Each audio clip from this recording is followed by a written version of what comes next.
Committee on Electoral Reform and People's Participation, joined with the Committees on Finance, Social Justice, Welfare, and Rural Development, is hereby called to order. So with that, we recognize our former chairman in this same committee, our Senator from Cagayan de Oro, Coco Pimentel. We also recognize Senator Francis Tolentino and Senator Kiko Pangilinan.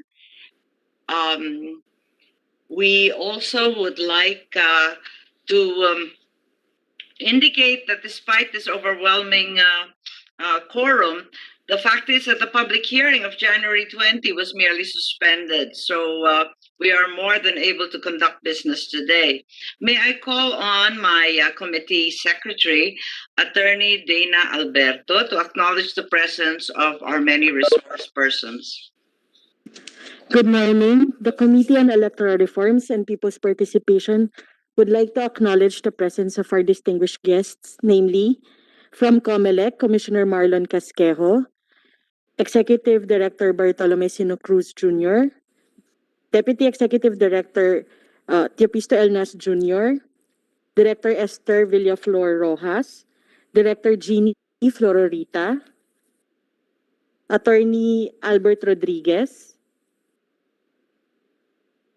from PhilPost, Engineer Joel L. Zamudio, from National Council on Disability Affairs, Executive Director Emerito L. Rojas, from NCIP, Attorney Adrian S. Dunuan, and Mr. Ulysses Espinas, from Philippine Commission on Women, Ms. Maria Rebecca Rafaela Bailosis and Ms. Anika Hana Abiog, from PPCRV, Ms. Maria Isabel Banaobra, from NAMFREL, Mr. Angel Averia Jr., from Lente, Attorney Helen Graido, and from Ideals, Attorney Donatello Justiniani. Thank you. Yes, thank you very much to all our resource persons for being present today, and we hope we have a fruitful and vibrant discussion. Given the presence of the sponsor himself of the resolution 639, Senator Kiko Pangilinan, let us begin with this resolution directing our committee to conduct an inquiry on the slow progress of voters' registration and the preparedness of the COMELEC to conduct 2022 national and local elections in the midst of the pandemic.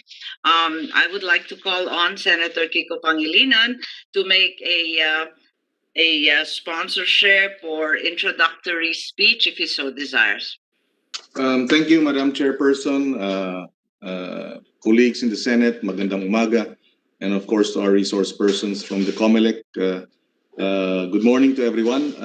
We'd like to thank the good chairperson for the swift response to our resolution. We believe this is timely, considering that we have less than 15 months before the May 29, 2022 elections, and even less months for the deadline of the filing of candidacies, as well as the deadline for voter registration. We filed this resolution precisely to look into the efforts as to how we may be able to step up voter registration and how we are working towards a COVID resilient, for lack of a better term, election process. We monitored in the news that according to Commissioner Rowan Aguanzon, a little over 1 million voters have registered of the expected 4 million. And therefore, given the timetable of a September 30 deadline, how can we ensure that as many who are willing and able to register are able to register? And second, there was also a news report quoting your spokesperson in the COMELEC, Mr. Jimenez, that 7 million voters have been deactivated, whether it's because of death or because of failure to vote twice consecutively in 2 consecutive elections. We'd like to find out because again, 7 million is a huge number. We would like to know what efforts are being put in place. I understand there have been some adjustments made in terms of office hours. I also understand that there has been a decision to open registration or have registration during Saturdays. And these are welcome developments. I'm also interested to know if there are 4 million or 3 million voters, new voters still expected to register. How many must register every day until September 30 so that we can cover the 3 million? Or, and in addition, if there are 7 million deactivated voters, how many would want to be reactivated? And based on the figures, maybe roughly what, maybe 4 plus maybe 3, maybe 7 million voters who want to register until September 30. Is this feasible? What personnel amount of employees and staff of COMELEC will be mobilized? Where will they go? And how can they accommodate the millions that are expected or we are hoping will be able to register before September 30? Yun lang po, Madam Chairperson. We'd really like to hear the plans and the interventions of the COMELEC so that we can also raise some questions later on. Maraming salamat again, ma'am, for this opportunity. Thank you. Maraming salamat, Senator Kiko. Yung yun lang mo, napakaraming tanong na talagang nagbabaga sa ating isipan. At talaga naman, alam natin na 7 million, yung tinatawag na deactivated, may na-anticipate pa na 4 million. Ngayon, ang katanungan, bakit kakarampot pa lang o 32.5% ng kanilang target ang nare-rehistro? Apakapayat nun, malapit-lapit na ito at alam na ng lahat ng kandidato. October, filing na. Parang umpisa na. So in the last hearing, the COMELEC explained to us that there's been constituted a task force to study and begin to prepare for the new normal, the first electoral process being next month. And that will be Palawan for their plebiscite in the division of the province. So let's call on the COMELEC to explain firstly how they're addressing these issues of registration in the new normal, the obstacles they face, and the data and information required by Senator Pangilinan. Who would like to respond from the COMELEC, please? I think Commissioner Mario Casquejo is here with us, and he has a full complement of staff. Well, Madam Chair, good morning once again, honorable senators. We will Director Elnas to the explanation or the presentation. Director Elnas, if I may, Madam Chair. Yes, please. Apo Elnas, please proceed. Thank you very much, Madam Chair. With the permission of the Honorable Commissioner Casquejo, good morning, everybody.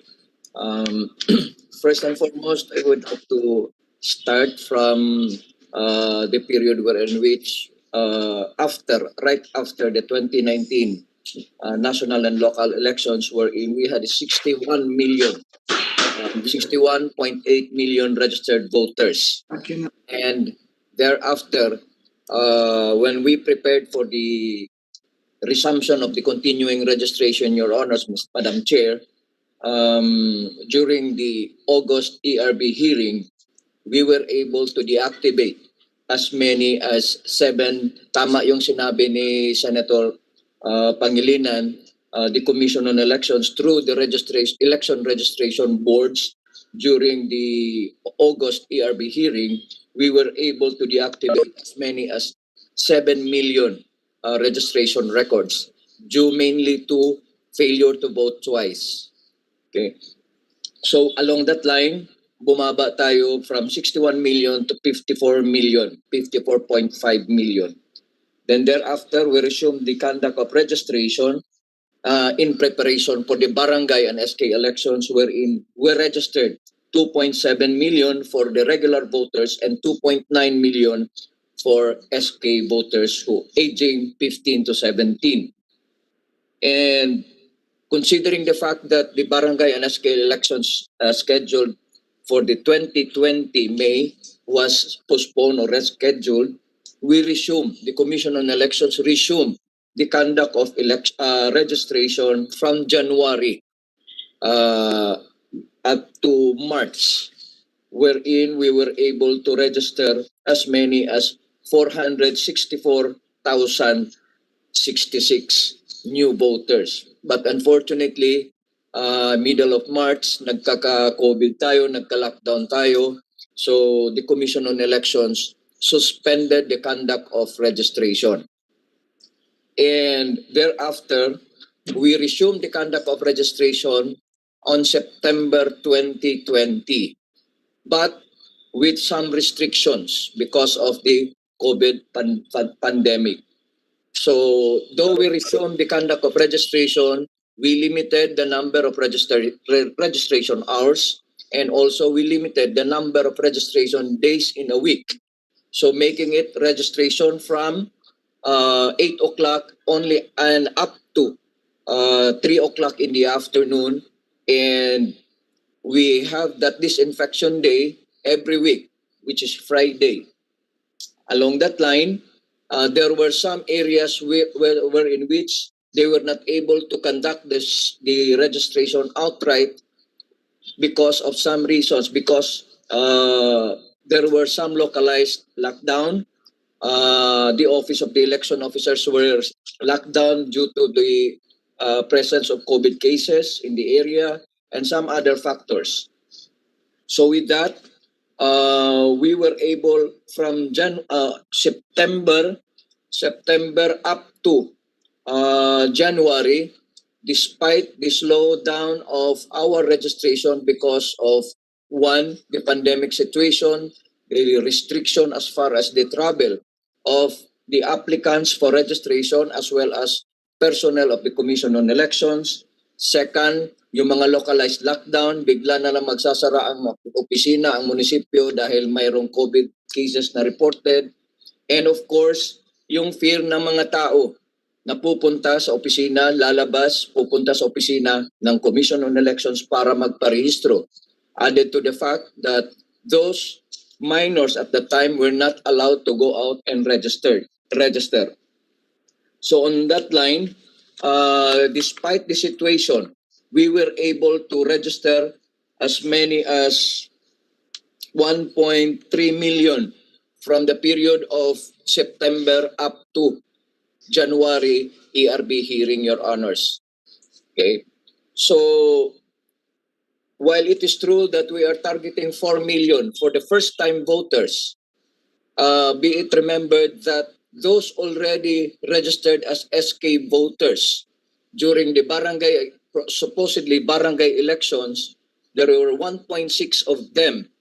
Etong nakarehistro na as SK voters aging 15 to 17, they don't have to go to the office of the election officers and file their application for registration as regular voters, but instead, their names will be automatically extracted from the SK database and transferred to the regular database. So on top of the 4 million expected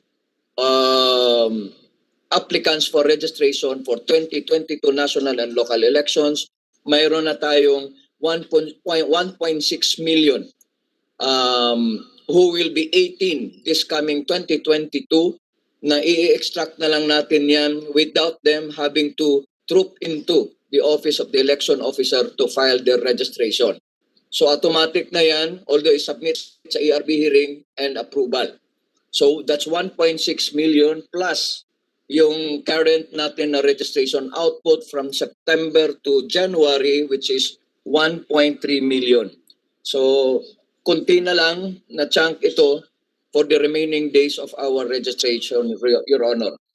Ang isang challenge lang dito is yung mga na-deactivate natin na 7 million registration records, I conservative estimate na sa mga 3 million ang babalik to file for reactivation. And so far, ang nag-file pa lang ng reactivation from the period of January last year up to January this year, nasa mga 200,000 pa lang. So medyo malaki-laki pa ang bubunuin namin. But on that note, our efforts to increase the registration, because basically and normally, even during the times na wala pang COVID pandemic situation, ang attitude ng mga tao is hindi pupunta sa registration centers natin, sa mga opisina ng COMELEC natin, kung malayo pa ang deadline. No? So what we're doing now is we directed our field officials, our election officers to conduct satellite registrations. Lumalabas sila, pumupunta sila sa barangays, pupuntahan talaga yung mga tao parang magpaparehistro. And these are captured registrants natin. Kasi minsan may mga opisina tayo, kahit open yung opisina natin for registration, nilalangaw ang opisina natin, walang pumupunta. So one efforts natin is i-enhance itong satellite Ito ba yung registration mobile na natin. tinatawag sa So probinsya? registration sa mga barangays, registration sa mga commercial establishments kung saan dinadagsa or pinupuntahan ng mga tao. At present, mayroon tayong partnership with Robinsons Mall for the conduct of satellite registration buong Pilipinas. No? Kung saan may mga Robinsons Malls. Also, in-increase natin yung number of days. Mayroon na tayong Saturday wherein which yung mga tao na nagtrabaho from Monday to Friday, they will have the opportunity to go to the office of the election officer and file their registration application. Also, in place is the iRehistro. For convenience on the part of those who will apply, mag-o-online lang for scheduling. Then after that, pupunta lang sa mga scheduled dates kung anong gusto nila. Okay? Then also we have partnership with youth-oriented groups.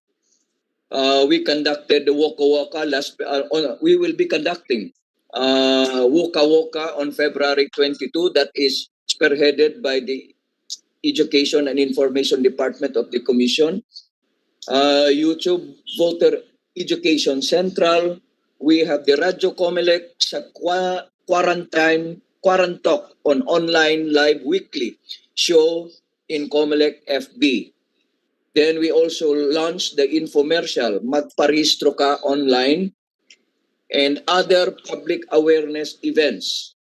And this has been also replicated as far as the field offices is concerned sa mga cities and municipalities natin. So ongoing Yes, Apo Elnas, ongoing Elnas, efforts natin just to to enhance clarify, and to Apo Elnas, just to clarify, Yes, ma'am. yes, I just like to clarify. Ang sabi ninyo, 1.6 million automatically will be registered. Yes, ma'am. 1.3 million have availed of new registration. Yes, So ma'am. may total ka ng 2.9 million ngayon. So ano yung target natin? Maliban pa dun sa 2.9, hindi naman natin hinahabol yung total deactivated 7 million, ano? At saka yung new voters. What is your projected?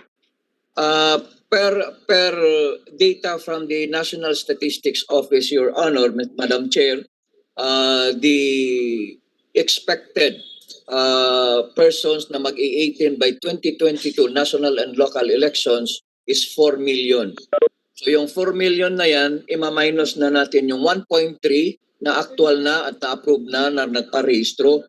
And of course, yung 1.6 million natin na ready for extraction. Yes, that's right. Pero may kulang ka pa, no? May 1.1 Yes, ma'am. million ka pa. Yes, ma'am. So, yung balance mo dyan sa new voters is 1.1 million. Doon sa deactivated na 7 million, wala ka na bang maibabalik dyan? We are expecting, Your Honors, Madam Chair, conservative na estimate na sa mga 3 million pa ang babalik dyan to file for reactivation. which as of now, mayroon tayong around 200,000 na nabumalik na at nag-file na ng reactivation.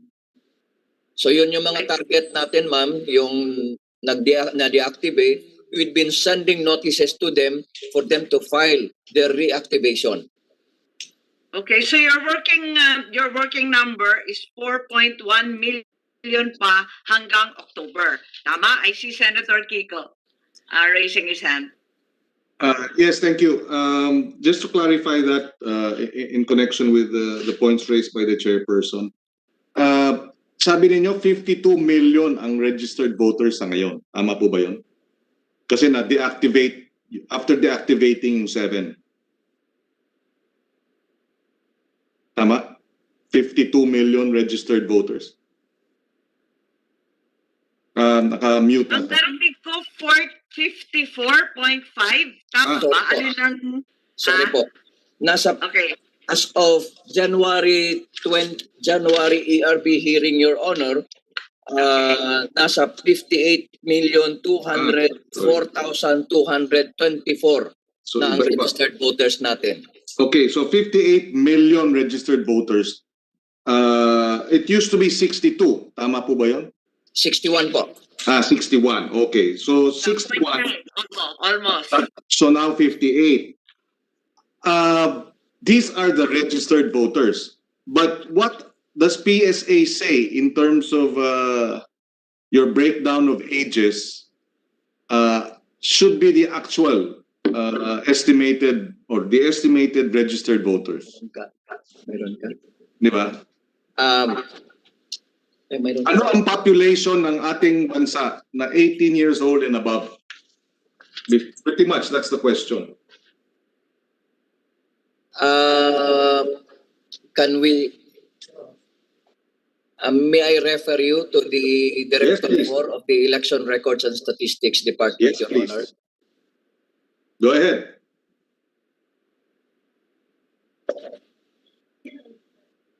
Mayroon tayo dyan ba? Yes, who's going to answer? Madam Chairperson, habang hinihintay natin, meron kasi kaming mga figures that if you are to get the universe of the population of 18-year-olds and above, meaning Yes. all eligible voters, kulang-kulang mga 15 million ata ang hindi rehistrado. Parang ganun ang I just want that confirmed na merong 15 milyones na eligible voters na hindi rehistrado. So that we know, no, yung youth and other precisely kung 15 million yan and you want to get let's say 80% of that. And that's why we want the figures. Good morning, Your Honors. Yes, good morning. Madam Chair, with the permission of Commissioner Marlon, based on the 2022 PSA projected population, the voting population is 73,376,201. So, yun na nga. 73 million ang 18 years old and above. 58 million ang rehistrado. So, Yes, ang sir. hinahanap nating hindi rehistrado ay 15 million. More or less. Tama? 58. Tama? 73 less 58. Di ba? Naman. Yun. So, yan ang nasaan yan. Di ba? Tapos, dun sa 15M na yon, kalahati na deactivate. Ibig sabihin, hindi nakapag-boto ng 2 beses, hindi ba? Na sana, kung hindi sila na-deactivate, although of course that is the law, sana 7 million na lang ang hahabulin ninyo na magre-rehistro, no? But and that maybe, at some point, we might have to review yung 2 beses hindi nagpaparehistro, no? O hindi nagbumoboto. Baka dapat taasan pa natin, baka dapat 3 beses. I don't know. Kasi at one instance, you have deregistered, no, 15 million because of the law. I mean, 50% of your unregistered voters was because they didn't vote twice, not because they were not registered. So maybe we have to review that. But having said that, yun na nga. So now we know the universe of unregistered 18-year-olds would be around 15 million. So my question therefore later on would be, what will we do? What are the targets? How, what are your projections in terms of how many you will be able to register? How many are we registering today on a daily basis? At pagka pinoject natin yun, tatama ba tayo nung magandang numero o karapot lang? I will... Sorry. Following on Senator Pangilinan's question and information that in fact there's a 15 million balance, bakit yung working balance natin ngayon sa COMELEC ay yung sinabi ni Director Elnas na 4.1 million lamang? Maliit yun kesa sa 15. So sabihin natin,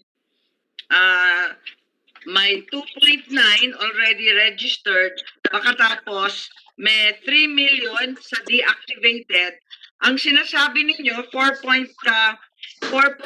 million lamang ang balanse. When in fact, parang mas malaki di hamak yung sinasabi ng PSA.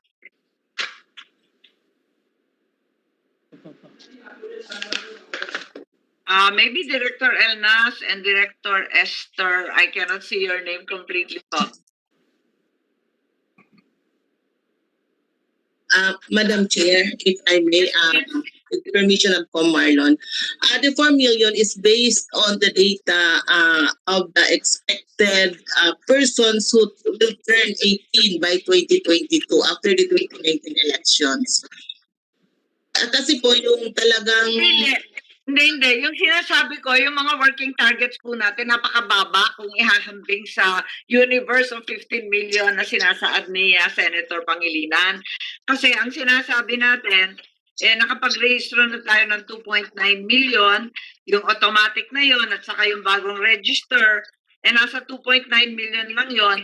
At ang tinuturing balance natin, yung remaining 1.1 million plus the 3 million from the deactivated, which totals of 4.1 million as the working target. Napakababa naman ng 4.1 million.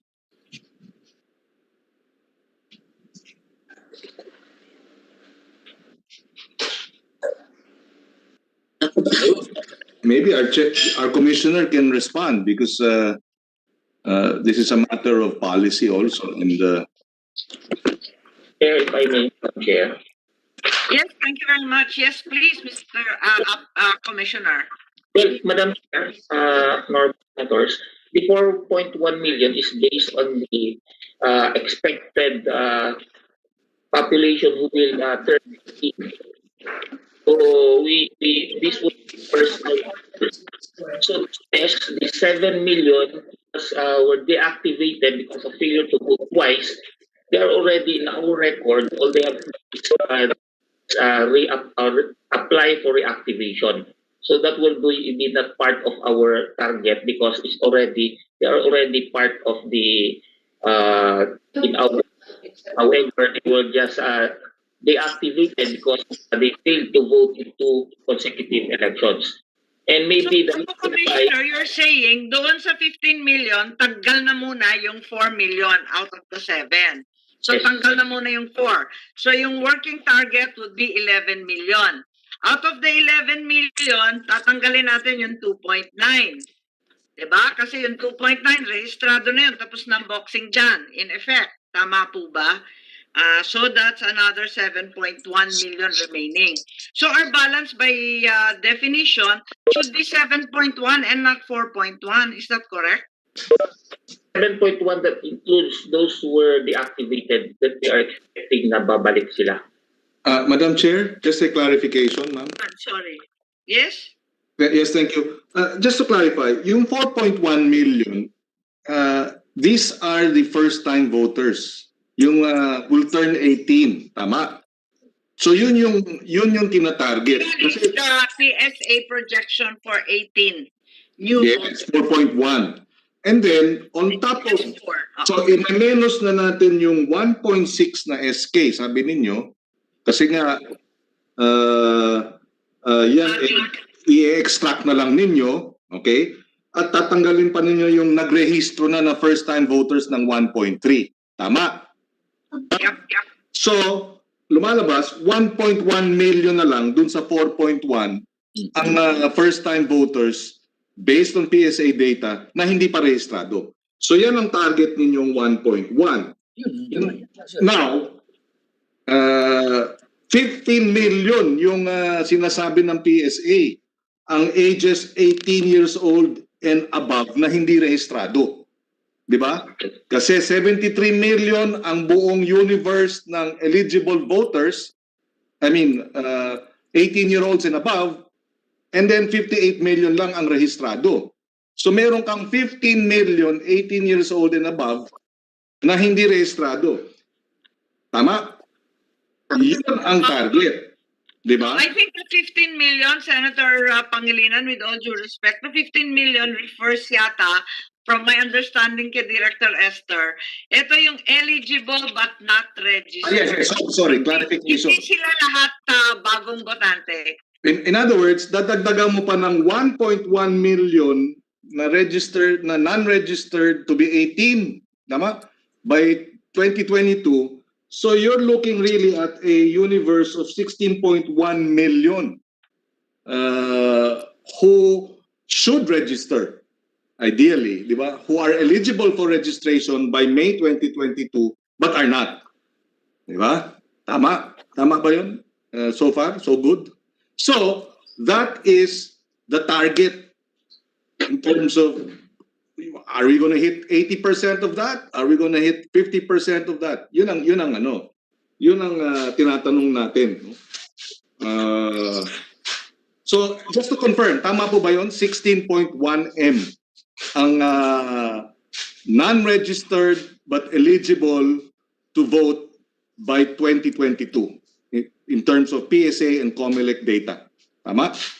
Perhaps we are not actually comparing apples to apples here, ano? Kasi yung 15 million, labo-labo yan for different reasons, ano? Yes. Tapos to add the 1.1 balance of deactivated, parang hindi rin siya nagfa-follow. Pero the point being that there's a huge gap between the working targets and the projected registered number versus what should be the total universe of voters. Yun ang problema. And so, ma'am, if I may ask, what is the target of the COMELEC by September 20? 4.1 million. Yung Yun na lang ang balance target? na.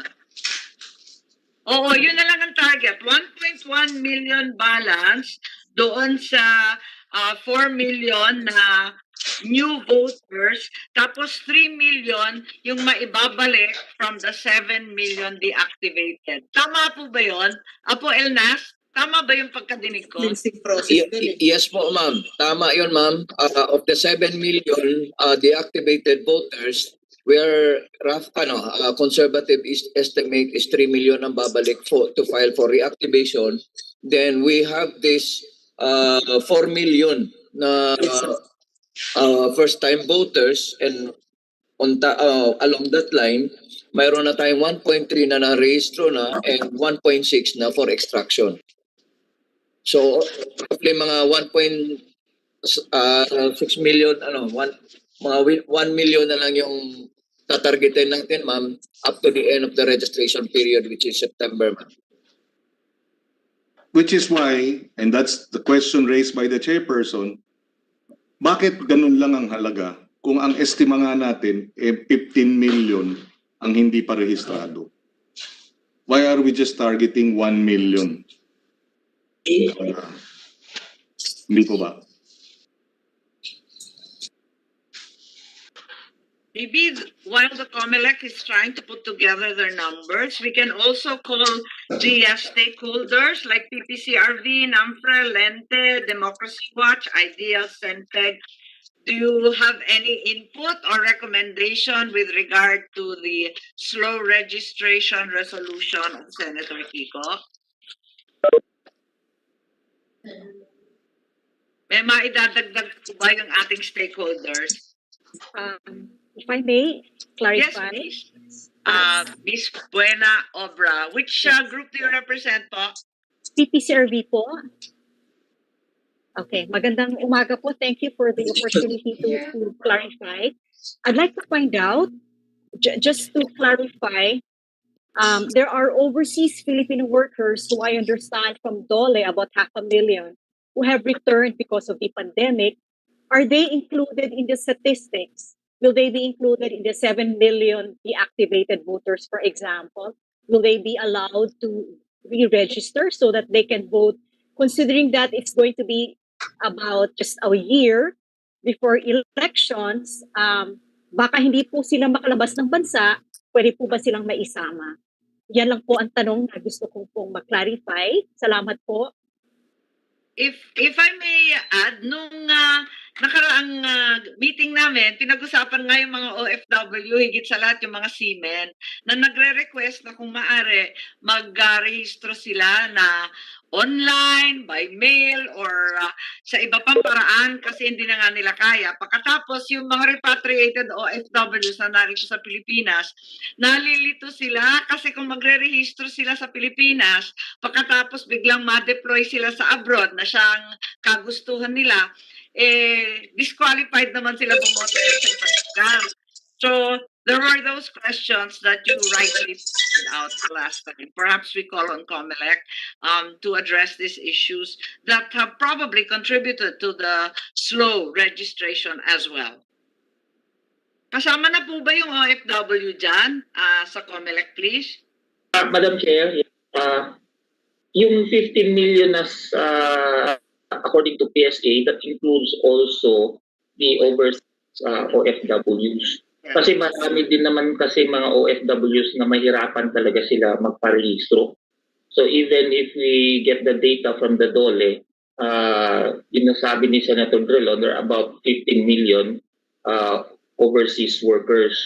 So maybe we can look also into the registration, the continuing registration that will allow registration through online or let us say filing of application online, kasi naging problema kasi because malalayo yung mga kanilang post, so they cannot go to the post to personally file for application. So those are situations na medyo nahihirapan yung ating overseas o yung ating office registration. So yes, Commissioner. Yes. Maaari po ba o kailangan ng batas yung international registration na hinihiling ng ating mga OFW, yung mga repatriated, kasi hindi nila malaman kung saan sila maglalanding by May 2021. Kung swertihin sila at ma-deploy ulit, abay nasa abroad, nakarehistro sa probinsya dito.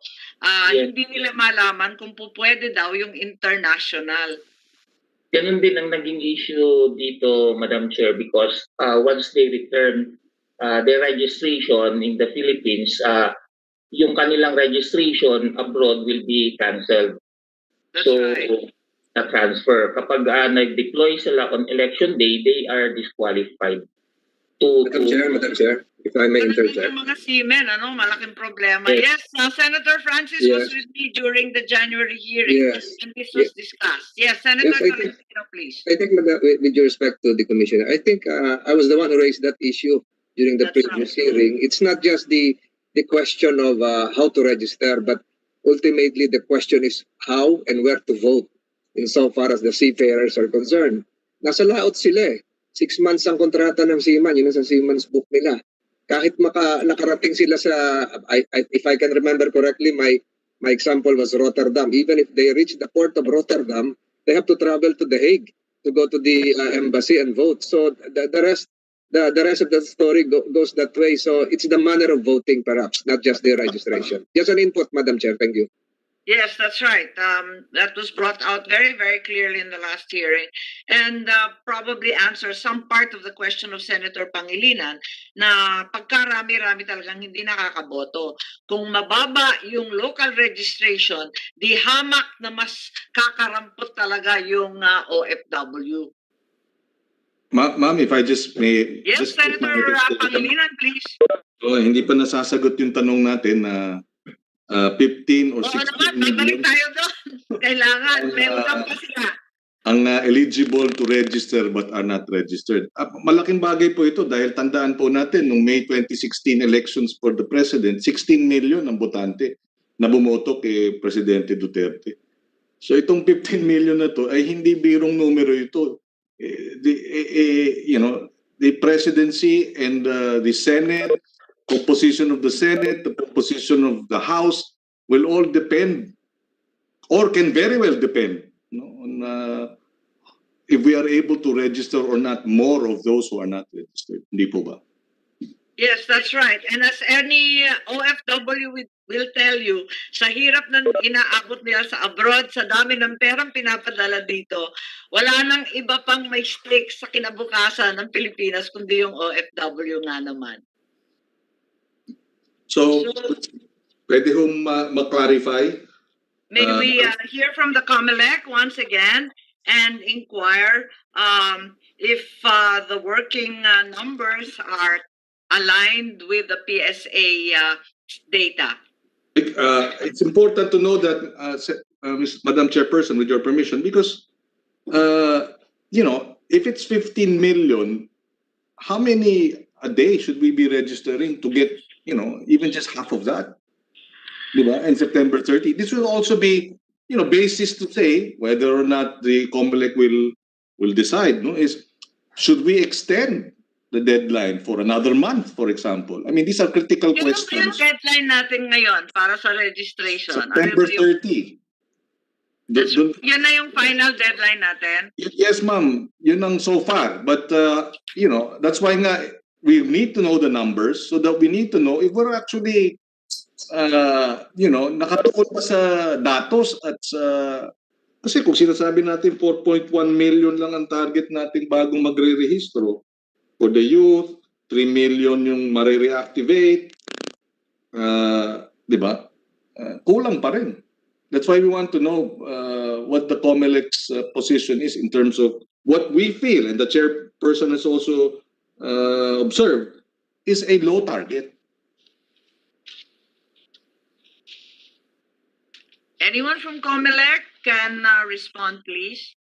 Well, Madam Chair, Honorable Senator, we will look into that. I will raise that in the NBank meeting this next week, Wednesday, to align with the PXA's expected number of registered, eligible but not registered voters. Because it's going to consider also those overseas voters who were repatriated, on how we're going to treat them if they can still vote as overseas, even if they are in the Philippines, or they really need to transfer their registration so that they can vote in their localities. So we will raise that, Madam Chair, Honorable Senator. Okay, we will await the information from your side. But in the meantime, perhaps more constructively, are there any solutions that we can recommend at this juncture? Already, Senator Pangilinan has said that we could probably extend the September 30 date. Is that doable given that filing for candidacy will occur in October po? Well, Madam Chair, when it comes to the extension of the registration, there will be a tight schedule of our timelines because going to cluster those precincts into how many precincts for the preparation of the next stage of our AES components, Madam Chair. So I understand, Mr. Commissioner, there's really not much wiggle room between September 30 and October. What else can we do? Because Director Elnas already told us na nasa broadcast na kayo, naka-online na kayo, nakipag-partner na kayo sa mga youth group, nag-i-rehistro na kayo with Robinsons at kung saan-saan pang mobile satellite areas. Ano pang magagawa natin? Siguro yun nga, i-explore yung seamen and OFW, kausapin yung repatriated, kung anong maaring gawin, at any other suggestions from the stakeholders, COMELEC, and our senators, please? Ma'am, just a clarification. Are we saying that the September... Yes, thank you. Are we saying that the September 30 deadline is non-negotiable? If we're saying, what about an extension of 30 or 45 days or 60 days? It will also help in terms of voter education and awareness if you extend it. Bakit? Kasi yung filing October 15 eh. So pag nag-file na at nalaman na nung botante, uy, filing na pala. Ay, teka, hindi pa ako rehistrado. Diba? In other words, here we are trying to come up with information dissemination campaign so that people will register. Your biggest information dissemination campaign is when the candidates start filing. Because doon nga ngayon magkakaroon ng greater awareness, hindi mo na kailangan ng gumastos ng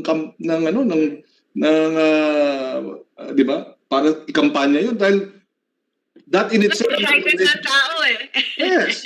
Uy, nag-filing na. Teka, magrehistro na tayo.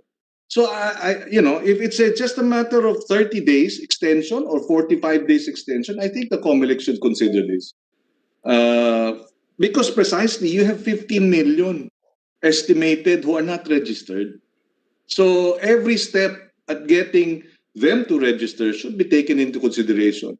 And we hope that the September 30 deadline, considering the number of those who have not registered, the number that we have deactivated, that's the least we can do. Accommodate, di ba? More time to register. Commissioner Casquejo, kailangan po ba ma-finalize yung voters list bago magkaroon ng filing? O pwede namang habulin pagkatapos kasi boboto pa sa Mayo? Not necessary, Madam Chair.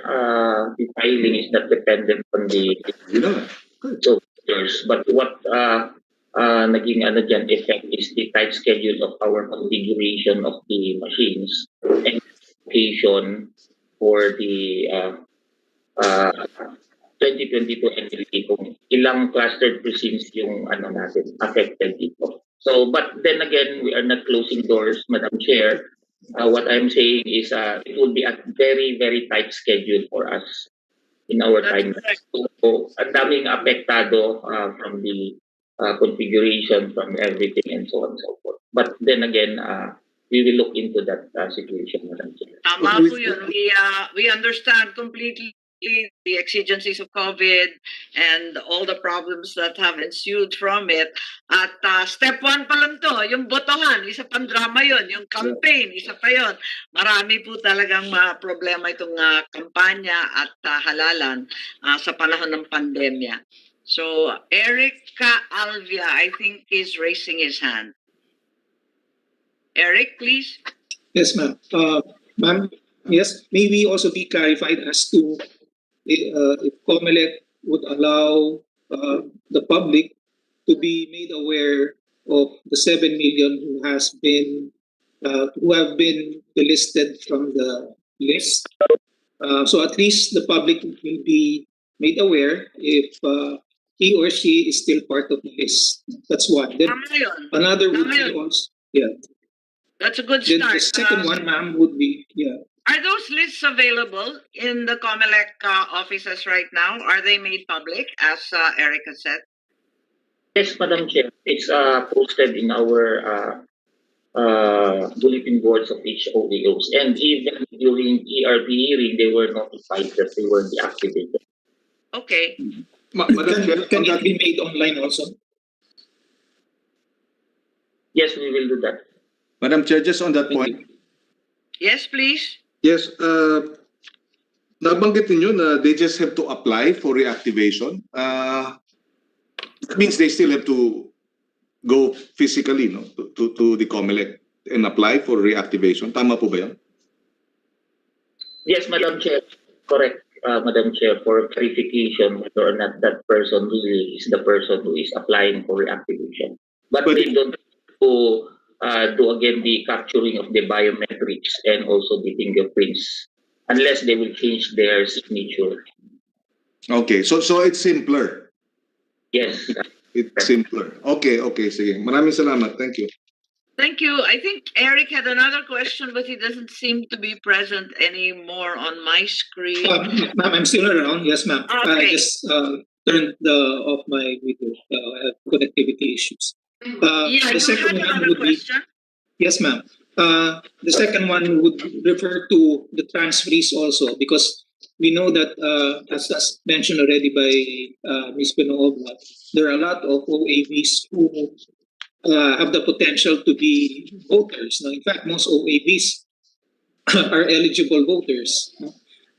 But some of them have been repatriated, or another would be the issue of those who availed of the Balik Probinsya program. What about those transferees? Are they part already of the so-called 15 million cohort or the 7 million that has been discussed earlier? Thank you, ma'am. Okay, perhaps the COMELEC can reply about the Balik Probinsya. I think the OFW and Seamen, Director Esther mentioned the 500,000 returned OFWs, ano, kanina. Tapos yung napakarami pang abroad na talagang hindi naman makarehistro o makagalaw. Paano yung Balik Probinsya? Meron ba tayong datos nun? With regards to that, Madam Chair, if the said person is already a registered voter in overseas or a registered voter, let us say in Metro Manila, and then he availed Balik Provincia, then he is not included in the 15 million. But what he will do is he will apply for a transfer of registration. So simple lang dapat. Million target, Madam Chair, kasi registered voter na siya. That's right. Registered voter, then he's included in the sinasabi ng PSA. Just transfer of precinct na lamang. Yes, Madam Chair. Can the same thing apply to the OFWs na tantamount to transfer of precinct pero ibang bansa? That is correct, Madam Chair. So, okay, I think we'll have to hear from the COMELEC with a continuing question about lowballing our targets for registration and the possible solutions to the same. We have other things on our agenda. If Senator Kiko will allow, we'll move to the other bills unless there is more information. Yes, Senator Pangilinan, please. Yes, thank you, Madam Chairperson.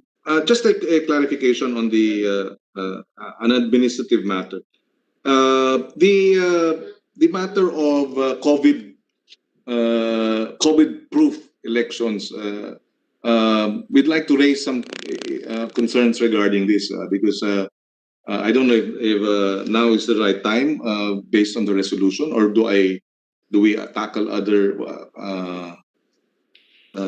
maybe very quickly, ma'am, because we'd like to know that there is a March Palawan plebiscite. That's right, next month. And this could very well be a pilot testing of sorts of a COVID-free or COVID-resilient election process, hindi po ba? That's right. That's why I mentioned earlier that at the last hearing, the COMELEC had already instituted a task force for the new normal. And I see Senator Pimentel raising his hand. I will yield to Senator Pimentel. Senator Kiko is done? Okay. Okay. Yes. This may be a repetition of what has already been said, but sorry, ma'am, because I also attended the Blue. That's right. That's right. You were with us. We are in PS Resolution 639, the slow progress of voters registration. So, ano ba, COMELEC, nagpahirap ba ang IATF regulations?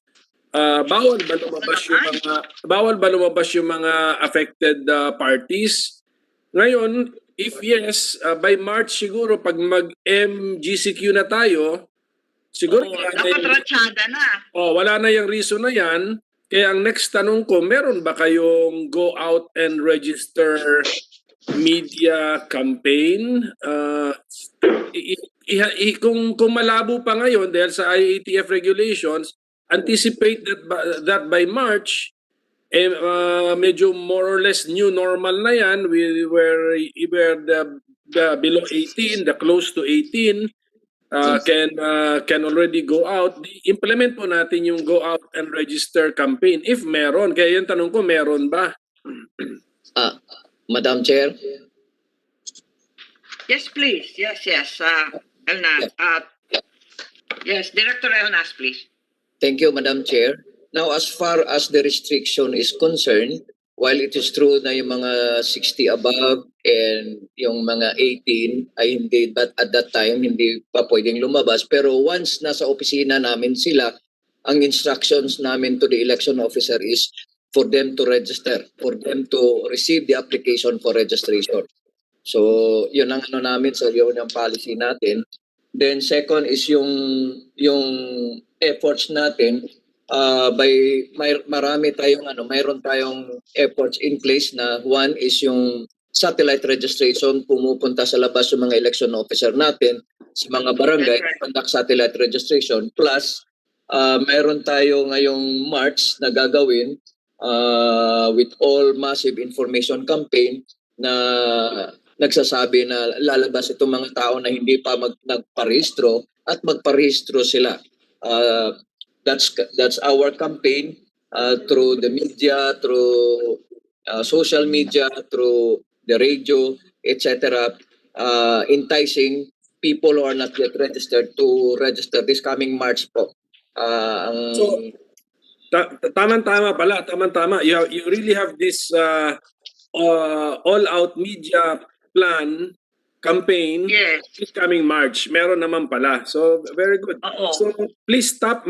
Meron akong mga narinig na marami ring volunteer groups na gusto kayong tulungan na non-partisan naman, mga neutral. Anyway, ang panawagan naman na magrehistro is a neutral political call.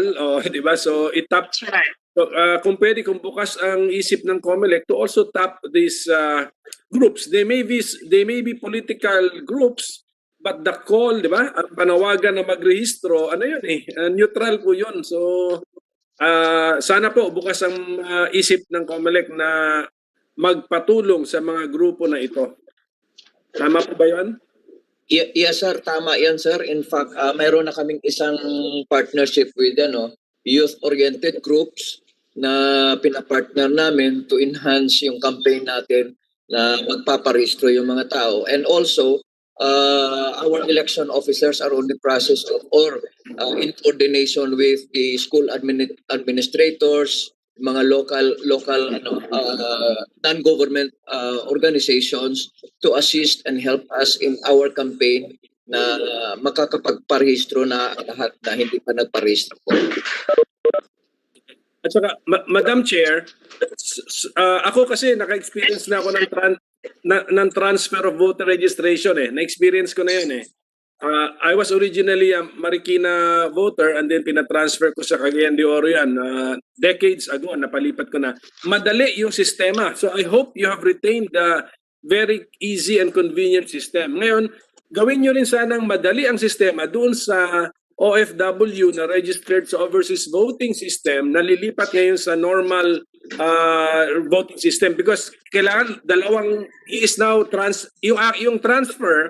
yung transfer ko from Marikina to Cagayan de Oro, that's within the same voting system. But the transfer of someone from an overseas voting system to our regular voting system, the domestic voting system, iba yun. Transfer from system to system. So I hope i-review nyo rin yun at gawin nyo rin yung madali. Very easy. Katulad nung naranasan ko nung transfer ng aking And then yung, That's right. And then yung mga na-deactivate na 7 million, gawin din sana nating madali din yung pag-reactivate. As tingin ko madali na tayo unless may affidavit pang kailangan yun. Ano ba ang proseso doon? At napakagulo Senator Pimentel, kasi alam ninyo, yung mga registered abroad na repatriate sa Pilipinas, tapos ano kung ma-deploy na naman sa abroad bago magmayo? Yun ang pinoproblema nila Gawin lang nilang madali, Madam Chair, kasi actually yung pag-transfer talaga madali yung transfer of precinct. Pero sana yung mga other situations na transfer, gawin din nilang madali. So yun lang po. Thank you, Madam Chair. Madam Chair. Director Nas, please. And I think Bondi wanted to speak. Yeah. Senator Kiko, please. Yes. Yes, Mauna ng vote na sila and then I'll raise my a few more Thank you. questions. Just a few more questions. But mauna na, sige, I will give way. okay. Thank you, Your Honor. Good morning, Madam Chair. Third point ko from Ideals. In relation to what the Honorable Senator Pimentel raised earlier, Ideals also caters to the legal needs of the marginalized people. And may lumapit po sa amin from the seniors.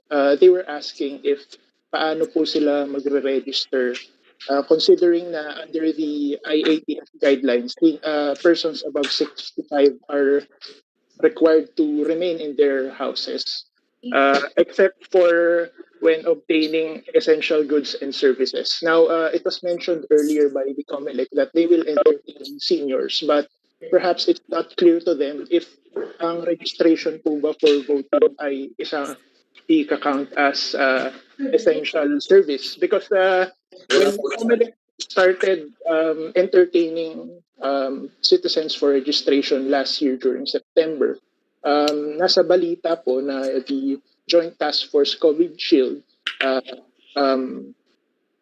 commander, in fact, discouraged minors and seniors to register for voting until the later part of the year because in-anticipate po nila na hopefully by that time meron pong vaccine. So siguro po isa po sa mga nakadagdag dun sa konting pag-register ng vote is yung siguro hindi po malinaw sa mga seniors lalo na kailangan po na pwede naman po silang mag-register sa COVID except that they are afraid of going out because of the IATF discouraging them. And of course, there's also the fear of the health concern fear na even if allowed sila, syempre natatakot pa rin po silang lumabas because of baka makontract po sila ng COVID. So may ganun pong concerns na lumalabas.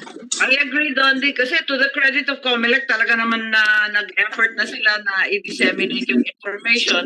Ngunit yun nga, takot yung tao lumabas kasi pinagbabawalan sa mga localized ECQ, mga IATF guidelines sa 60 and above, pati yung 18 years old and below, napakarami ng sakop niyan. Kaya hindi talaga makapag-rehistro anuman ang energy na pinapakita ng COMELEC. Pero talagang pilitin pa rin natin. Senator Kiko, please. Yes, thank you, Madam Chairperson.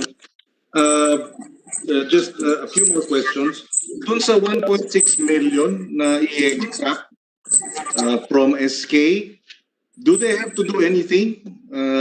Itong mga 15 to 17 who will turn 18 pagdating ng May 22 elections? This is yet to be approved, no? So hindi pa to official, tama po ba 'yon? And number two, kung ma-approve ito, do they also have to go to the COMELEC office to complete the extraction? Yes, Director Elnas, please. Etong mga mag-18 by 2022 national and local elections natin na registered na as SK voters, their names will be submitted pa rin sa ARB for approval and disapproval. Then they don't have to go to the office of the election officer po para may gagawin pa sila. All they have to do is wait para tapos ito-post din yung pangalan nila once approved or disapproved yung application nila. What will be the criteria for approving or disapproving? Basically, Your Honors, kung walang objection matatanggap ang Election Registration Board, i-approve na ito kaagad. But may mga instances like may mga disqualification like hindi na siya citizen at the time when nagkaka-ERB hearing, so that will be a ground for disapproval. But generally, pag nandun ka na sa listahan, ang ng Election Registration Board is to approve it and notify na lang yung mga taong concerned. When you say ERB, this is regional? Is this provincial? By city and municipality yan, Your Honor. So each city and municipality, mayroon siyang Election Registration Board. Okay. And the deadline for your extraction is when? per resolution, Your Honor, we started already the extraction. We will start the extraction by April ERB hearing, Your Honor. Okay, okay. And then that will be continuing until September 30. Tama po ba? Yes, Your Honor.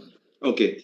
So, dapat alam ng mga kabataan siguro yan, kailangan na naman ng information drive, no? Sabihin nila, in-extract pala ako, hindi ko alam, di ba? So kailangan din yung information drive na yan. And that should be in coordination, I suppose, with the SK, no? And the National Youth Commission. The other quick question would be,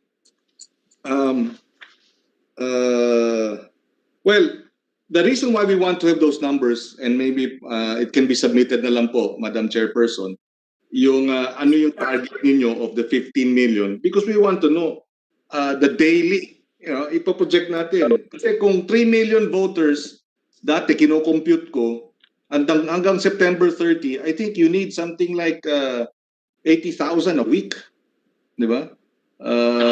Of registrants for the 32 weeks. Parang ganon. So, if we're looking at a 7 million target or a 10 million target, titingnan natin, di ba? Anong kakailanganin gawin ng COMELEC para ma-absorb lahat yun? Dapat siguro magdagdagan yung satellite registration. Dapat siguro magkaroon ng, tama yun, wag na ho sa opisina dahil yung iba natatakot pumunta sa opisina. Mag-satellite na kayo. Doon na kayo sa mga basketball court. Doon na kayo sa, hindi po ba, sa mga convention center, sa mga gymnasium. And just a final manifestation, Madam Chairperson, number one, there is a option to extend the deadline. This will be discussed, no, by the COMELEC. They're not closing their doors to a possible extension of the deadline of September 30. Number two, they will go back to the drawing board, for lack of a better term, and consider reviewing or will review the targets of 4.1 million in light of, the PSA data that you actually have anything anywhere between 15, about 15 million 18-year-olds and above who are not registered. So the 4 million target for registration is a bit low. And number three, we really urge the establishment of satellite offices. Kung kulang ang tao po ninyo, now is the time to give them jobs dahil marami sa mga kababayan natin walang trabaho.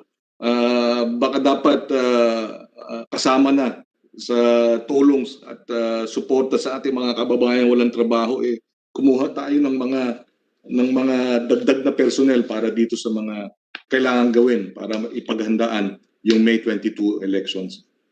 We have no other questions, Madam Chairperson, on the resolution. Chair. We are thankful again for this opportunity. Madam Thank you, Chair. Senator Pangilinan. May I just quickly request, given that Senator Kiko has already requested some information, by way of assisting COMELEC towards a solution, meron ba kayong listahan? Sigurado may breakdown naman. Saan ba yung mga lugar na napakaraming na-deactivate na hindi nagsiboto nung dalawang huling halalan? Baka tutukan natin yan at magpasaklolo na rin tayo sa mga LGU dahil it's in their interest naman na talagang magrehistro ang karamihan ng botante. Meron ba kayong listahan kung saan karamihan yan? Island provinces ba yan? Barm ba yan? Saan ba yan? Na tutukan natin ng todo. Tapos nandyan naman yung DBM, baka bigyan pa kayo ng konting pera para dyan, dun sa mga lugar na yon. And maybe you can make specific guidelines or somehow urge the personnel in the relevant offices where so much deactivation has occurred to ratchet up their efforts. Siguro may number naman kayo yan, Director Elnas, ano? Yes, Madam Chair, we will submit the corresponding report on that down to municipal level, Your Honor. Thank you very much, Senator Tolentino. I think Madam Chair. I missed your hand. Yes. Thank you, Madam Chair. Before I transfer to another meeting, it appears from the conversation right now, I can glean from the conversation that what we're dealing with right now, the predicament, to really help the COMELEC, we're now dealing with the time, place, and manner of registration. As long as propositions are being made, I just want to make this very, very clear, and I need an affirmance from the COMELEC that the requirements will be the same. Anybody from the COMELEC can answer. Will the requirements be the same while we adjust as to the time, manner, and place? The requirements will be the same. Anybody from the COMELEC? Hindi po magbabago yung requirements. Yung edad, yung tagal sa paninirahan sa lugar, at yung iba pa hong bagay. Tama po ba ako doon? Sino ang sasagot? Yes, Madam Chair. Requirement is kasi nasa batas. Nasa batas yan. One requirement you can cite, which is unchangeable, is the age. The age requirement. Yes. I'm saying this, Madam Chair, because right now, and I would like to have all the resource persons present, especially the COMELEC, realize this. We're now on the brink of approving a new law, probably on next week, Monday or beyond, which would involve COVID-related incidents, especially a COVID passport. I would now like this to be placed on record that no additional requirements would be made, even if a new law is passed next week requiring COVID passports for those vaccinated, which is not compulsory. So, hindi po natin dapat marinig ito na mangyari sa iba't ibang probinsya, sa iba't ibang opisina. Hindi ka pwedeng pumasok dito sa aming kapitolyo, sa aming munisipyo, kasi wala kang COVID passport. Hindi ka pwede baka yung iba naman, hindi narinig, mali yung interpretation dun sa batas na lalabas. Kailangan mo ng COVID passport bago ka mag-rehistro. Kasi kulang yung bakuna pa natin, hindi natin alam kailan matatapos yung supply. So, to be placed on records that if ever that new law will be passed and approved, that COVID passport will not be a requirement for registration. Is that I'm not supposed it's that clear to say it's that clear, but is that a proper assumption on the part of the COMELEC? No new requirements will be made. What we're discussing is that the time, place, and manner. Well, salamat po, Madam Chair. Yes po yung sagot nila. Thank you, Commissioner. That's an overwhelming yes. Hindi pwedeng baguhin ang batas. So, asymptomatic or nagpa-test or nagpa-vaccinate, kailangan hayaan bumoto. We will just take Madam Chair, not even the swabbing requirements bago magparehistro, baka hingan pa ng certificate na na-swab na negative. Ganun po yan, di ba ho? At lalong-lalo na sa botohan. Wala rin naman requirements na may swab certificate ka. Thank you, Madam Chair. Thank you very much. And perhaps the next items on the agenda will somehow also respond to the questions of Senator Pangilinan earlier. What are we doing about the new normal with regard to elections? So eto nga, andito yung ating dalawa pang bill na nakapending at siguro yung uunahin natin, yung enhancing accessibility in the voting of senior citizens. Ito yung kay Senator Angara. And sa palagay ko, wala naman tututol dito. It's accompanied by a House bill also regarding the designation of precincts with accessible polling places for PWD, seniors, pregnant women, and so on. Palagay ko maganda ito, sa opinion ko lamang, na i-include na rin natin ito doon sa early voting expansion. Perhaps we can do this by way of a new provision clarifying the need for accessible polling places. For example, we can have senior citizens, persons with disabilities will have the option in early voting in designated precincts where the available facilities for said persons shall be provided. So I'd like to hear from COMELEC kung kakayanin ba natin gawin ito. This is with regard to Senate Bill 1866 and House Bill 6470, which have the same direction of providing venues with special access for PWD, seniors, pregnant women, and so on. Yes, Madam Chair, request the DSO and Director Balangkit to answer the query, Madam Chair. Yes, thank you very much, Director Balangkit. Please, I've lost your video, but it seems you're still present. Yes, ma'am. Good afternoon. With the kind permission of Honorable Commissioner Casquero. Yes, ma'am. The the law on accessible polling place is actually already in place. That's Republic Act 10366, and while there is no formal stand yet of the commission on this, but this is a welcome development because the vulnerable sectors will have an improved voting experience for them to vote in areas which are accessible to them. So currently, the COMELEC, the law on accessible polling place for senior citizen and PWD is already in place and implemented, but only limited to public schools where the voting centers are located. But in this proposal, there are additional possible venues for registration, or rather for voting, taking into consideration the accessibility and the convenience issue for the PWD. And in addition, there is now the other vulnerable, no, the heavily pregnant, because it used to be the law only applies to senior citizen and PWD. So this is yes, ma'am. So this is actually a welcome initiative for COMELEC insofar as the proposal for designating other venues other than the public schools.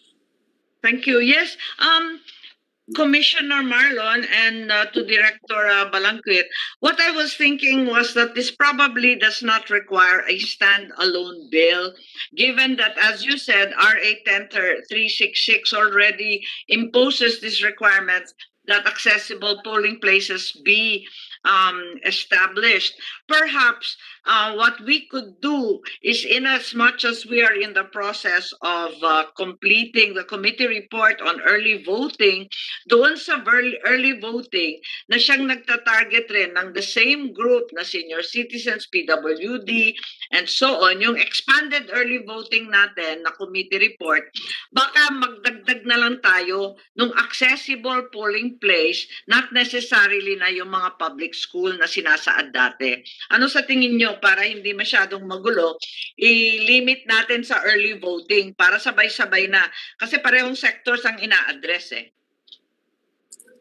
Yes, ma'am. I believe so. That's reasonable and practical because that would definitely safeguard and protect our vulnerable sectors, and to their convenience, they will be voting not in together or within the general electorate in a crowd during election day. Mahirapan din COMELEC mag-implement yan kasi parang may hiwalay na botohan yung mga seniors na halimbawa may rampa, may mga wheelchair access, samantalang yung maraming lumang eskwelahan, wala namang ganon. Will you be compelled in that case to conduct two, or shall we just put this in early voting to make it immediately workable? Well, ma'am, depende po sa voting system na i-adapt doon sa early voting. Which could be possibly be explored, no? Kasi yung early voting, ma'am, could be either a manual voting or an automated voting. So there are challenges in both, no? Although siguro yung manual will be easier for you at this juncture, no? Sa dami ng problema ng COMELEC na hinaharap at sa dami ng adjustments na new normal, yung manual ata mas madali. Yes, ma'am. I agree. And in fact, in the COMELEC, in their stand, if on the bill in Congress of similar nature, their stand is manual, and even in the postal voting, it's manual. That could be doable for us, no? And if it is possible, their position is only on national positions. So early voting only on national positions and manual voting Eh, system. paano yun sa local?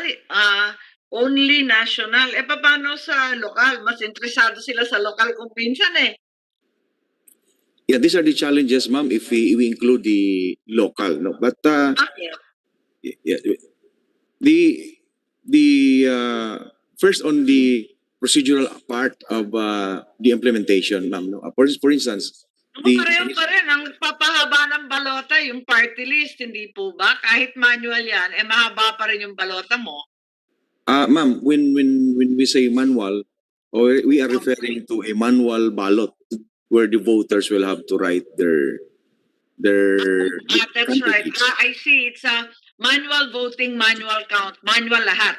Yes, ma'am. And so there are challenges about how to do the canvassing using, for instance, the Board of Canvassers using two systems: the automated canvassing system, and at the same time adopting a manual canvassing system that we used to have in the past. That there is a presentation of the election return, there's objection, set aside. So there are challenges about the possible delay in the prosecution and on the proclamation, if ever we will include the local positions in the early voting for senior citizens and the other vulnerable sectors. Okay. I may add, Madam Chair. Yes, Commissioner Casquejo is going to call you. Yes. The position of the commission with regards to the early voting is that only for national positions will be voted.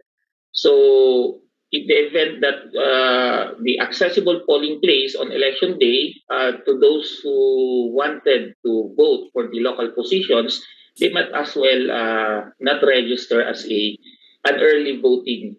So parang naging ganun, Madam Chair, we cannot remove the accessible polling place because there are other voters, senior citizens.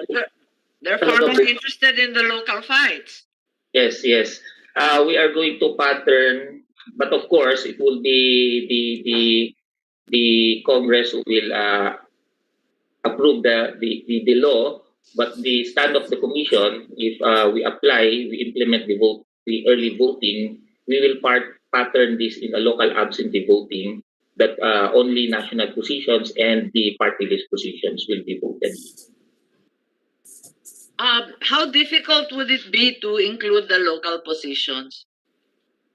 Well, Madam Chair, the operational side of that would be the difficult part if we include the local position because as we all know, yung ating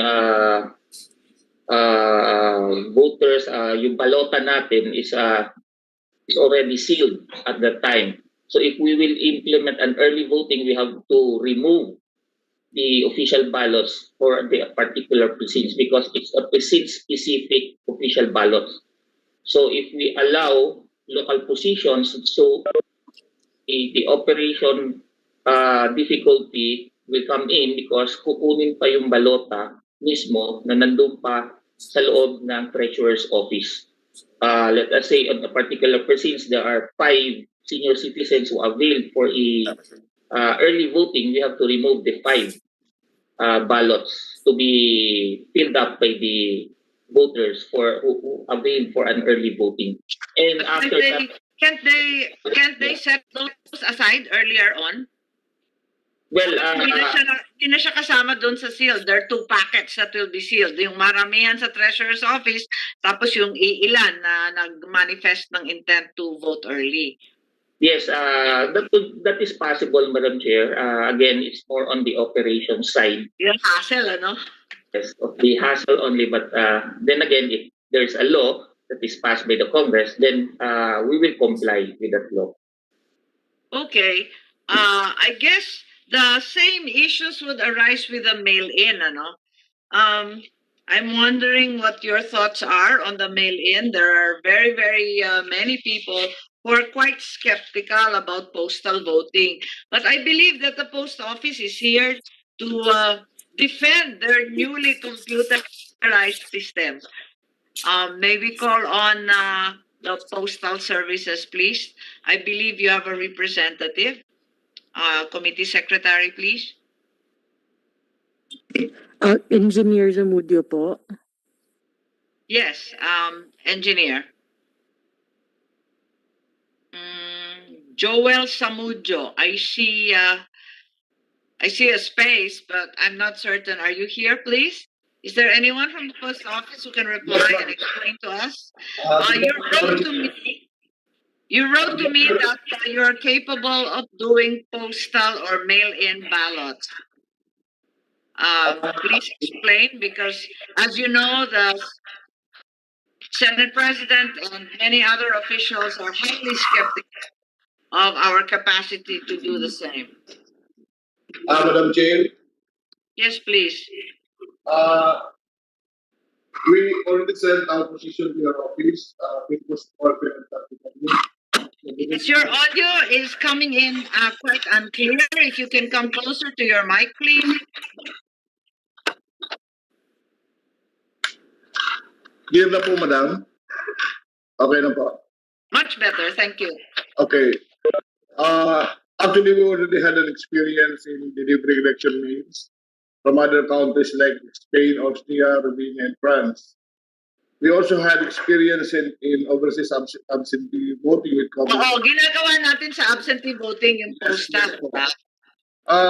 By 2022, we already have the infrastructure and facilities to include computerized mail processing and tracking place to ensure that the ballots will be delivered on time and secured. We already Okay. First time natin gawin to sa lokal. Iniisip ko lang, paano ba ginagawa yung local absentee voting? Mail-in rin ba yan?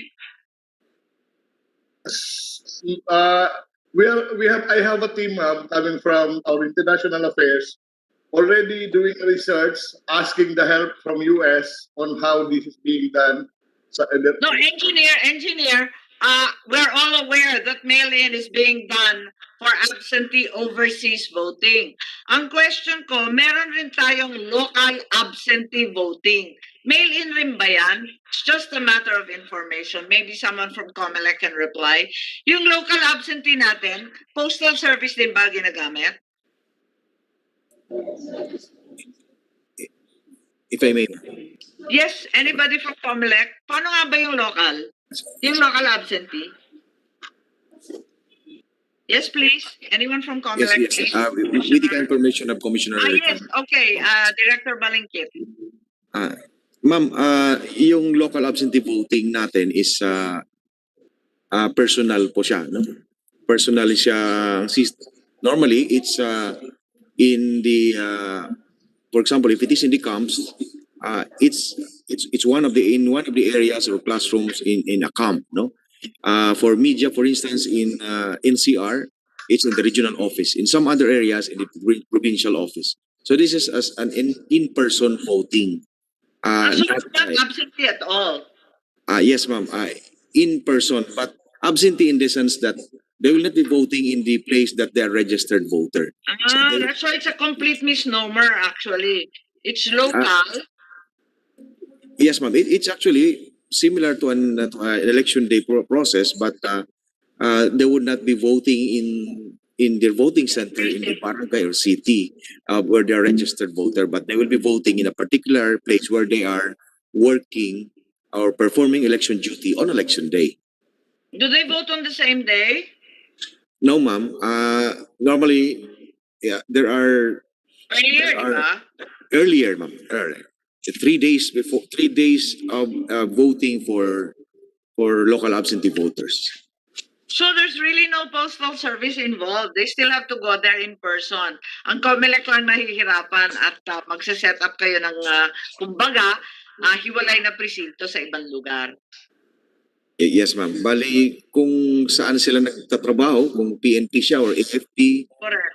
or saan siya naka-assign on election day, kahit nakarehistro siya sa ibang probinsya, there is this convenience of still allowing to participate in the election but only for national positions by going to that place, by going to the venue. I've actually seen that. That's why I was baffled by the continued use of the term local absentee. Samantalang nakikita ko naman sila, yung mga sundalo at pulis na maa-assign ng COMELEC sa araw na yon, abay bumoboto naman sila in person, kaya ako nalilito. Thank you. Let's go back to Engineer Samudjo po.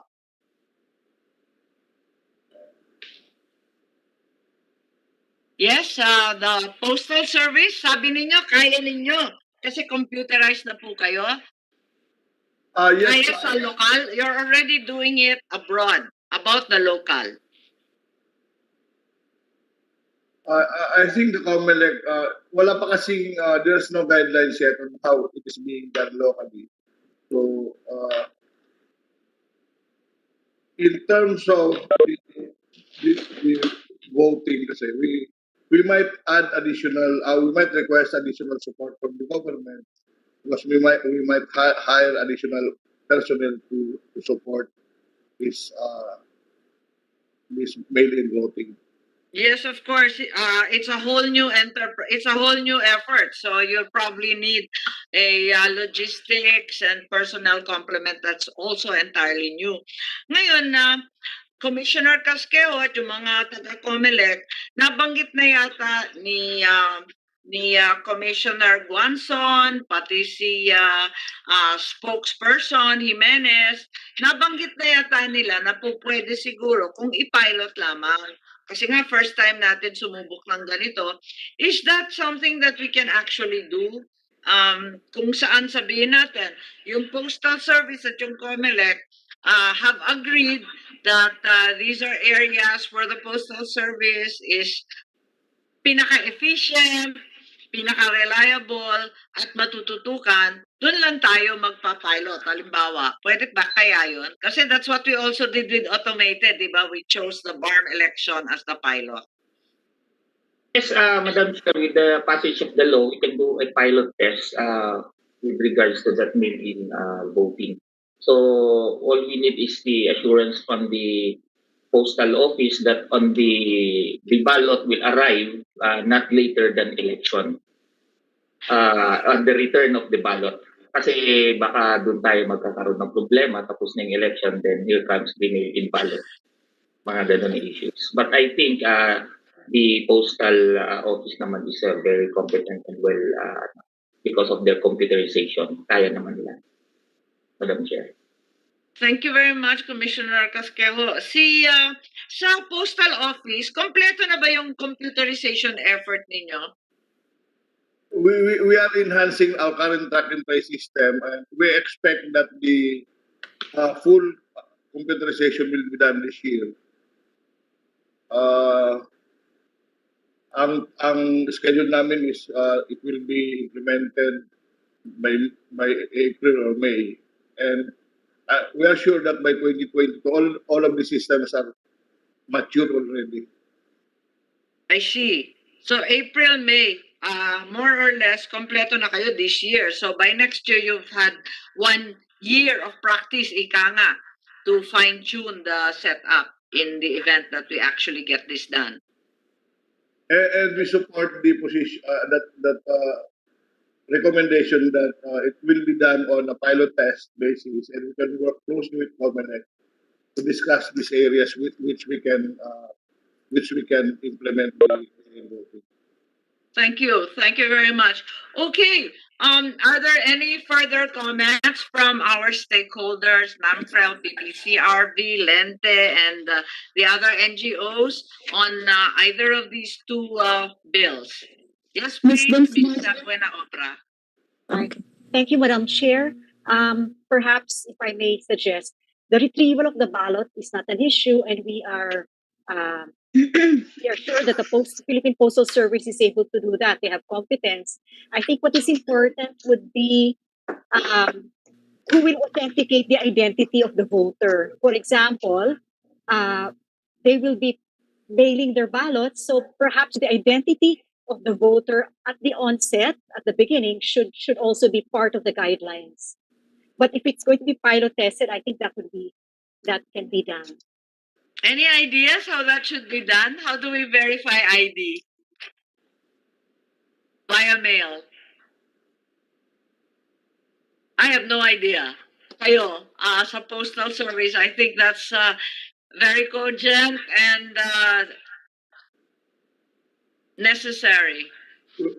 For the post, we have the postal ID.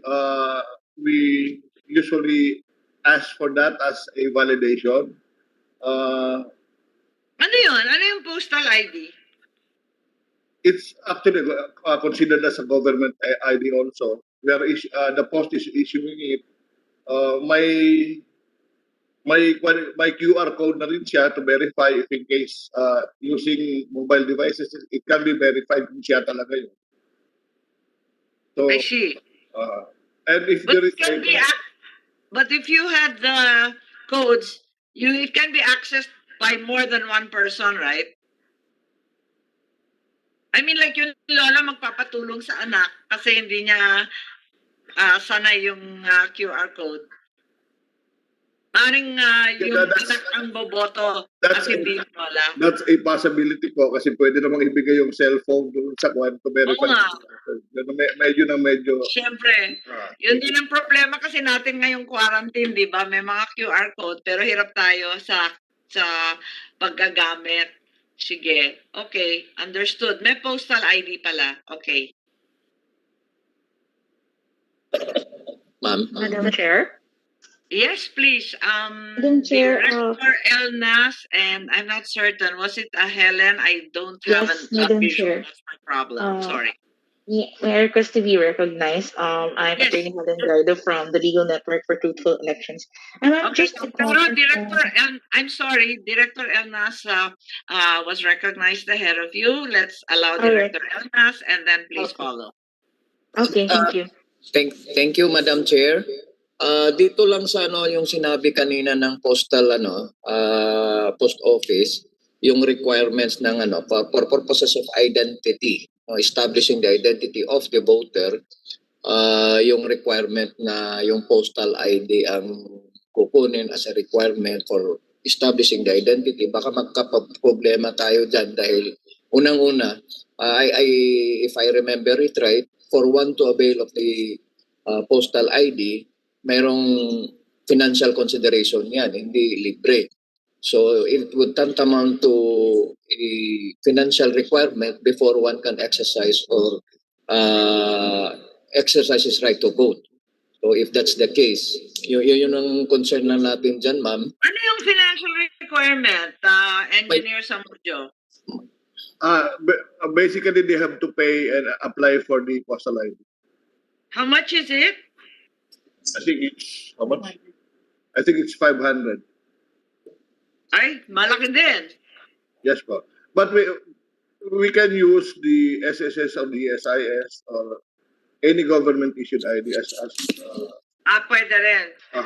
pwede rin po.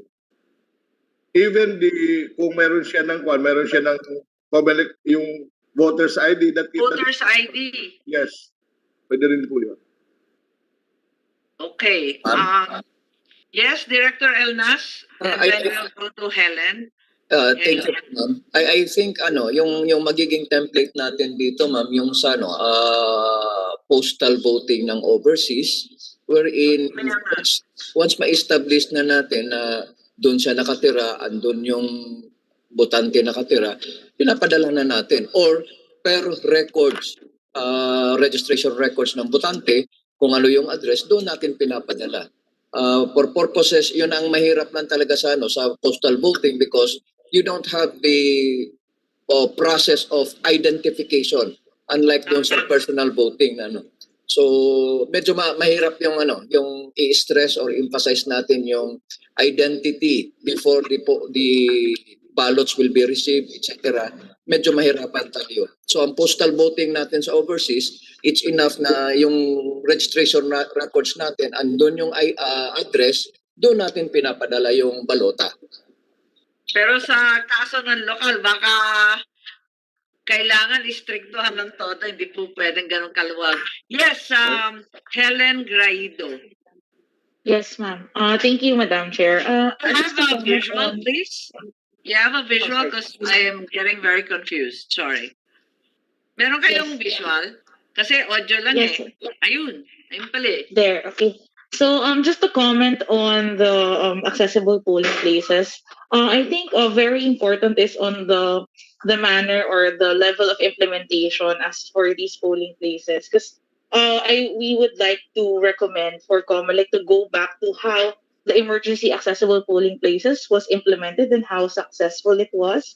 And what were the challenges before no 2019? Kasi ma'am, just to inform the committee, in 2019, nag-implement po ang COMELEC ng EAPP. So these are designated or rooms or designated polling places for senior citizens, for heavily pregnant, and for persons with disability. So sila hindi actually kailangan mag-register to be recognized as part of the vulnerable sector, but they can actually just go straight to that room to avail of the benefits of the emergency accessible polling places. Pero kami, as an election monitoring organization, marami pong nakitang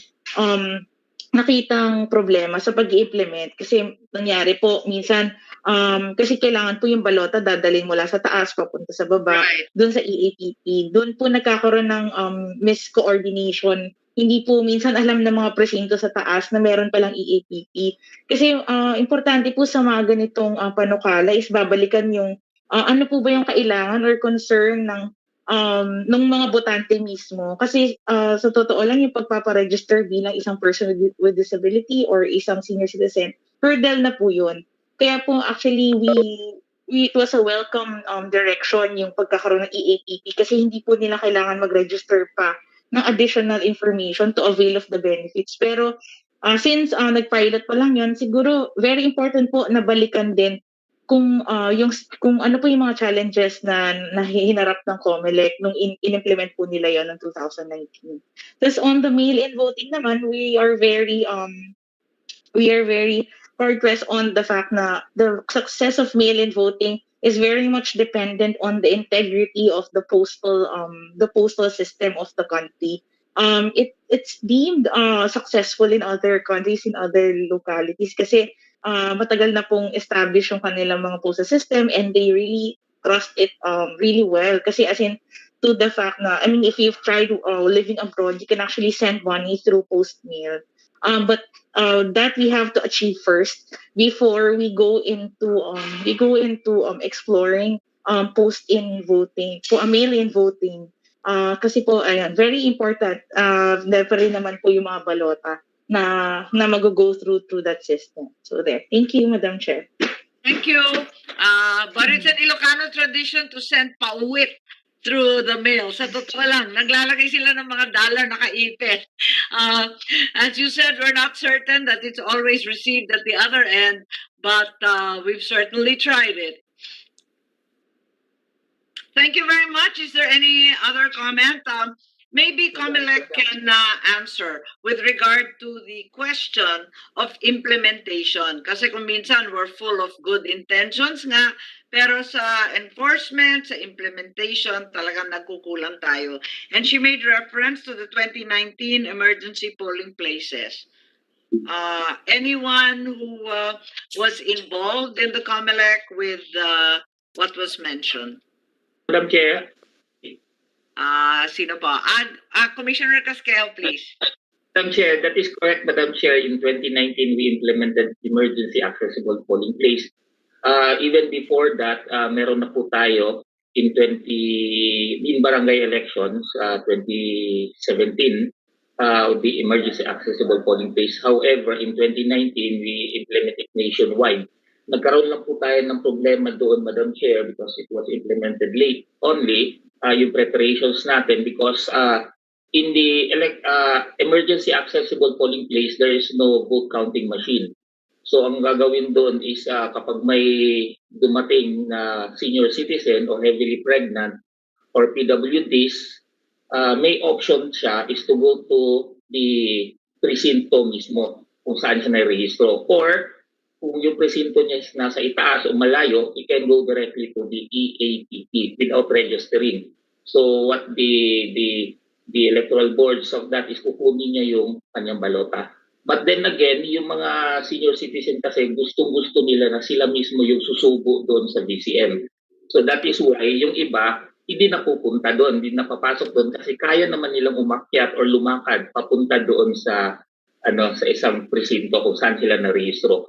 So what we are trying to think or to implement or plan is baka pwedeng lagyan natin ng BCM para yung ating EAPP natin is yung ating mga senior citizens who want na sila talaga mismo yung susubo, posible mangyari. But then again, hindi natin masasabi ngayon yan because of the consideration of the machine. Lahat consideration. So we are planning since we have our VSO office, Vulnerable Sectors Office, which was recently created last year, sila na po yung tututok with regards to EAPP and accessible polling place.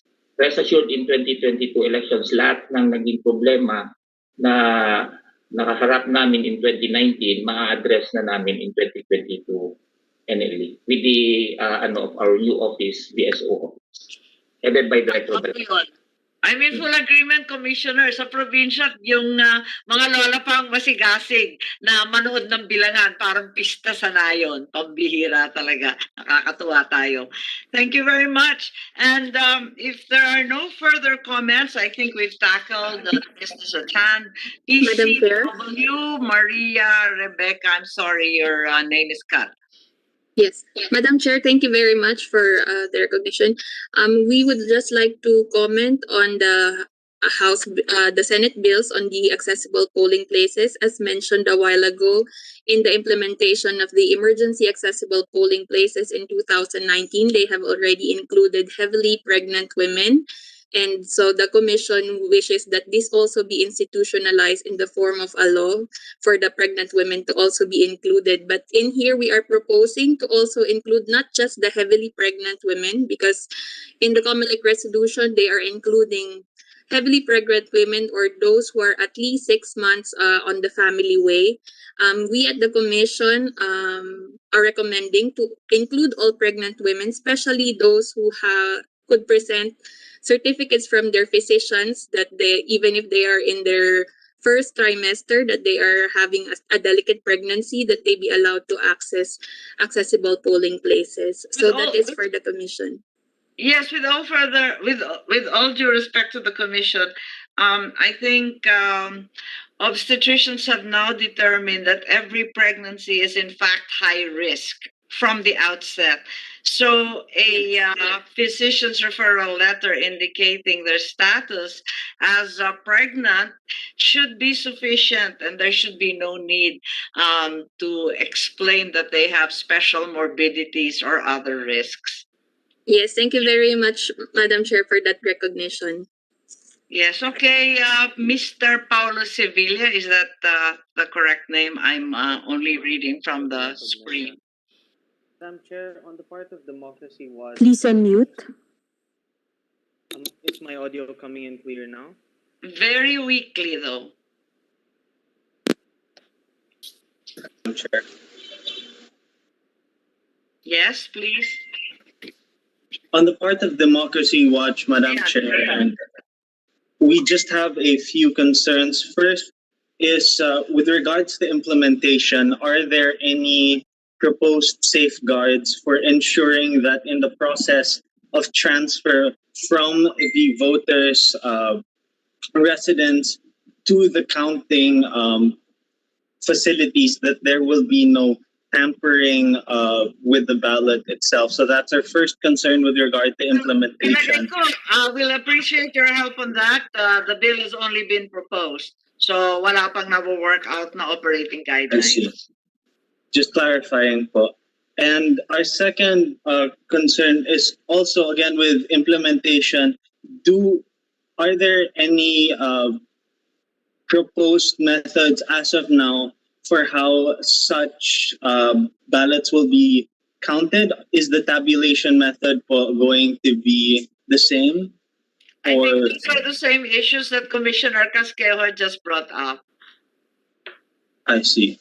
Oo, kasi namumroblema nga sila kasi wala ngang BCM doon sa emergency accessible polling place. Pero yung mga lola na pumiglas na sila magsusubo sa machine. I see.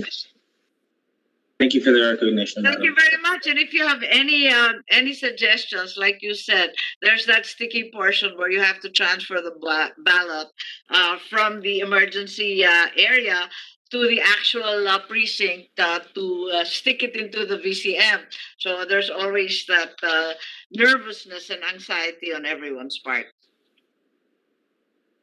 Sige, if there are no other questions or manifestations, nakita ko yung NCIP nandito kasi kasama rin kayo dun sa mga remote places.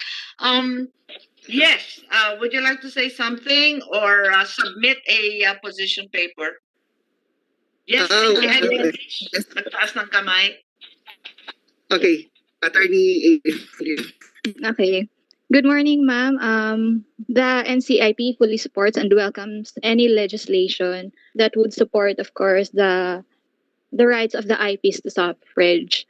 As to the bills po, if it would be passed into law, we recommend that NCIP be made part of the technical working group to draft the implementing guidelines.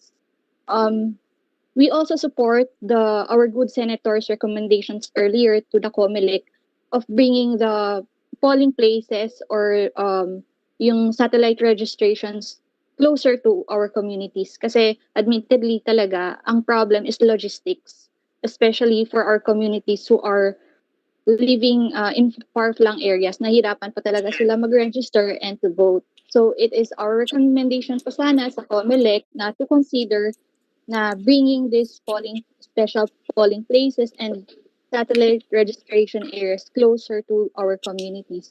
And I believe po, Madam Chairman, there were already initiatives made by the COMELEC in the 2016 national elections. There were pilot areas that were conducted in Mindoro, and I believe it was successful naman in partnership ng COMELEC with the NCIP in bringing these special polling areas, polling places to our communities po. And we hope na the COMELEC consider expanding this project to other communities po. And we will be submitting our special only Mindoro? Can someone from COMELEC reply? Yes, Director Elna, sa Mindoro lang ninyo ginawa yung NCIP special IP polling place or na-expand na yan since 2016? Yes, ma'am. 2016, we pilot tested the special voting centers for Mindoro. And last 2019 national and local elections, we expanded it to Palawan, mga IPs natin sa Palawan, and as well as San Jose del Monte po. And we're looking at, for the 2022 national and local elections, we will be expanding these special voting centers intended for our IP brothers. Now, as far as registration is concerned, mayroon tayong special date targeting satellite registration. Mindoro and Palawan are just next door to each other. That's not much of an expansion. Mayroon tayong ma'am sa San Jose del Monte din, and we're looking at IPs communities natin na i-expand natin yung concept ng special voting centers in Mindanao and in other area. Lake Cebu, Cotabato, mayroon na rin tayo dyan, ma'am. Nag-pilot testing na rin tayo. Yeah, And we heard about that. Yes, ma'am, Lake Cebu. Sa Tibuli, ma'am, this is South Cotabato. Nakakapag-pilot. That's right. Yeah, I'm very familiar, yes. Yes, ma'am. And wala kayo sa, pipitch in lang ako. Sa Northern Luzon, wala kayo sa Cordillera niyan. Yes, ma'am. We will be expanding our coverage as far as the establishment of special voting centers. So practically, ma'am, last 2019 national and local. Kasi forever diminishing na lang ang aming IP contingent. Samantalang nakikita naman namin yung mga IP dumarami. Pero pakonti ng pakonti yung registered voters, yung numbers who voted, kasi nga nahihirapan sila pumunta sa presinto. So dito sa registration pa lang ma'am, mayroon tayong mga special satellite registrations na iseset ang mga election officers in areas na mayroon tayong mga IPs. These are special satellite registrations focused only in entertaining IPs natin doon sa mga barangay mismo, doon sa mga hinterlands mismo ma'am. Thank you very much. Perhaps what we can request, and I will request on behalf of the committee together with the NCIP, an update, just a short briefer on what occurred in 2016, 2019, and the expansion areas for 2022 so that we can manage expectations and we can also prepare. Yes po ma'am. Sige, maraming salamat kasi interesado kami lahat dyan. Okay, if there are no more questions or manifestation, the committee has no further business for this hearing, but I enjoin you all if you have any positions, ideas, or additional information with regard to the topics taken up during this hearing. I will be very, very happy to read and review them for inclusion in the committee report in any case. Maraming salamat. I see Senator Kiko once again. Is there something that we can help you with? Yes, Senator Kiko Pangilinan. Just a administrative matter, any request from this representation for the COMELEC to give us updates on the extraction of first-time voters sa SK because they will start the extraction in March and they're looking at 1.6 million to be extracted. So we'd like to know by way of future submissions as to updates regarding how the extraction is going. Yes, well taken, and the committee will follow up on that. Thank you, ma'am. Maraming salamat. Maraming salamat. Ma'am, I think Miss Delphine Bakir from NCDA would like to comment rin po, ma'am. National Council of Disability Affairs po. Oh, okay, please, yes. Wait, she disappeared. Kanina nakita ko. I'd like to recognize the National Council on Disabled. Disability Affairs po, ma'am. Sana yung sa differently able. Delphina Bakir, yes, please. Ikaw na, sir. Nag-raise lang ako, ma'am. Yes. Nawala po. Naririnig ninyo ako? Wala kayong visual, pero baka naman pwedeng magsalita.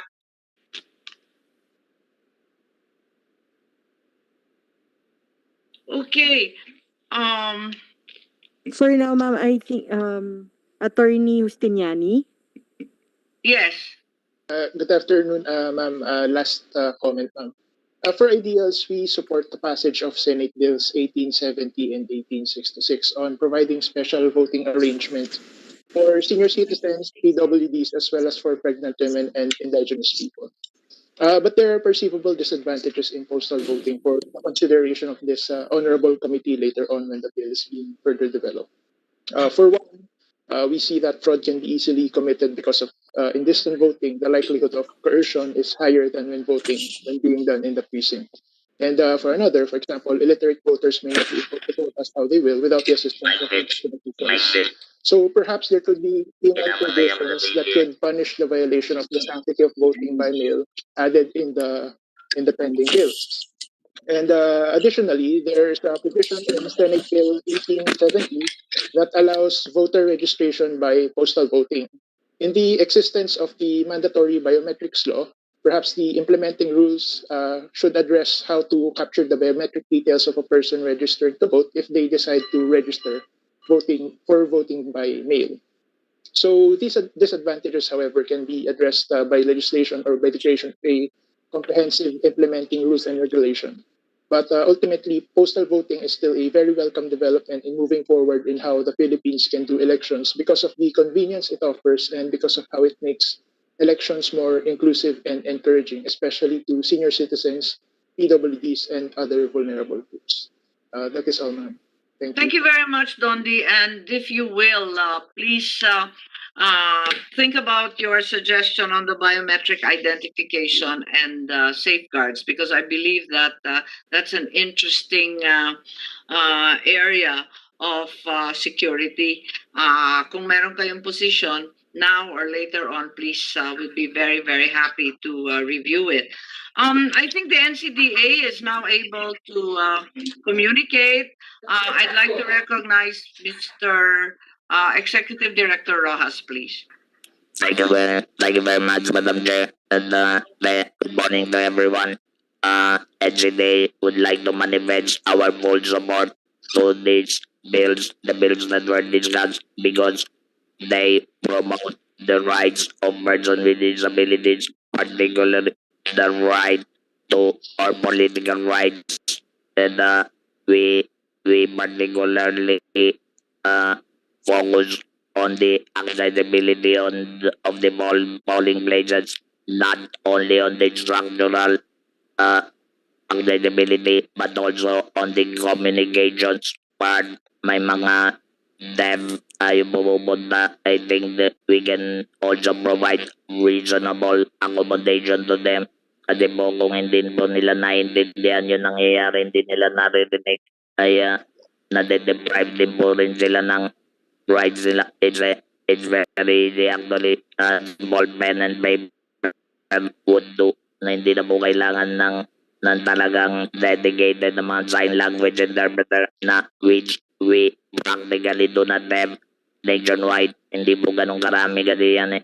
Kaya po yung reasonable accommodation po is very important para po sa mga may kapansanan, aside from the structural na mga accessibility na kinakailangan natin, like for example yung mga rampa o yung mga accessible polling places sa ground floor. Yun lang po, Madam Chair. We will send also our position paper later pagkatapos po nito.